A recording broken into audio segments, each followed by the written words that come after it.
You think a man, because he's up against it, will be satisfied, say, with X number of dollars? No, don't limit it. Put no limit upon the power of belief. Can you believe that he doesn't have that pressure on him anymore? That he's above it? That is something behind him. Well, put him in that state. It doesn't cost you any more to put him in that state than to put him in a little modified state. You didn't pay anything for it. Come, eat and drink without price. Buy wine, buy milk without money. It didn't cost you a penny to do it. So why modify it? Why make it little for it? It's not exactly what he would want for himself. It's better than what he has. But you want something bigger than that for it. And there is no limit. When you meet people of great wealth in this world, and you'll judge them because they have money, just talk to them for a little while. Money hasn't altered their other states. They're just as stupid as they were before. In fact, I've gone to parties where this one was a millionaire, that's a millionaire, that's so-and-so, and then the lady would point out another one. You see that one? Oh, she's not just rich, she's stinking rich. In her language, that meant multiple millions. And if you walk out of that place, I'm speaking of a club, I will not mention the name, a club in New York City, a ladies' club. They're all multimillionaires. Walk it on the street.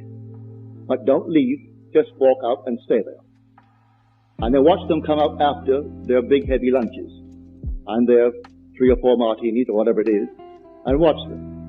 And if you didn't know these are members of that club with all the millions in the world, you would say to yourself, poor souls. Poor souls. You would think maybe they came out there cleaning up after the guests left. That's exactly what they look like. But they feel they don't have to put on anything because they're above it all.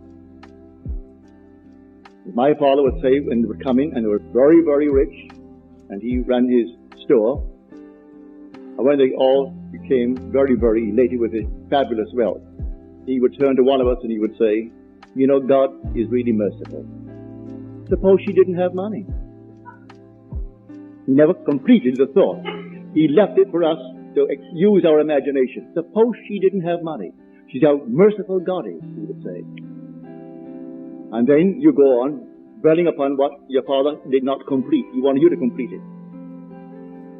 So I tell you, prayer will be answered. All prayers are answered if you know how to pray.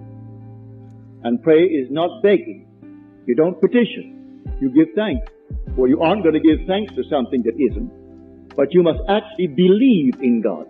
As you're told, he who comes to God must first believe that he exists and that he rewards those who seek him. But you must first believe that he exists. Read that in the 11th chapter, the 6th verse of Hebrews. All who will come to God must first believe that he exists. Well, I know he exists. I hope that everyone here knows he does exist.